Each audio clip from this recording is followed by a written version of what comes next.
Ginpabakod pa sang appeals chamber sang International Criminal Court ang nauna nga desisyon sang Pre-Trial Chamber 1 kadagasiling nga may jurisdiksyon ang International Tribunal sa kaso ni former President Rodrigo Duterte nga crimes against humanity. Lunsay ginbasura ang apat tanan ka grounds nga ginduso sang kampo ni Duterte nga nagatuyo kon tani nga inalify ang jurisdiksyon sang korte sa kaso kag pauntaton ang investigasyon sa drug war. Ginbasa ang ruling sa ICC headquarters sa The Hague so kahapon sang hapon kung sa diin ang nagpreside amo si Judge Luz del Carmen Ibanez Carranza. Sa ruling, ginsiling nga may jurisdiksyon ang ICC bangod nag-umpisa ang preliminary examination sang Office of the Prosecutor sa War on Drugs sang Pebrero 8 tuig 2018 nga basobra isa ka tuig antes nag-withdraw ang Pilipinas sa ICC. Ang iban nga miyembro sang Appeals Chamber amo Sunday Judge Tomoko Akane,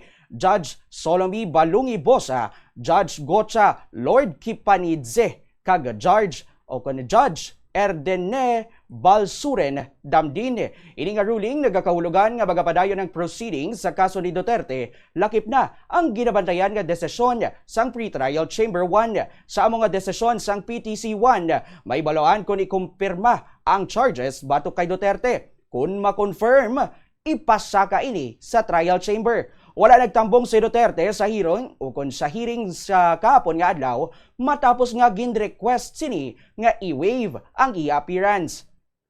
Ang nagtiglawas sa iya amo ang iya mga abogado nga Sunday Nicholas Kaufman, Dov Jacobs kag iban pa. Naibaluan nga ginkasuhan si Duterte sang 3 counts of murder bilang indirect co-perpetrator sa mga pagpamatay nga ginhimo kadungan sang drug war. The appeal chamber by majority, as a conclusion, Judge Lord Kipanidze partially dissenting in the second ground, has rejected all 4 grounds of appeal.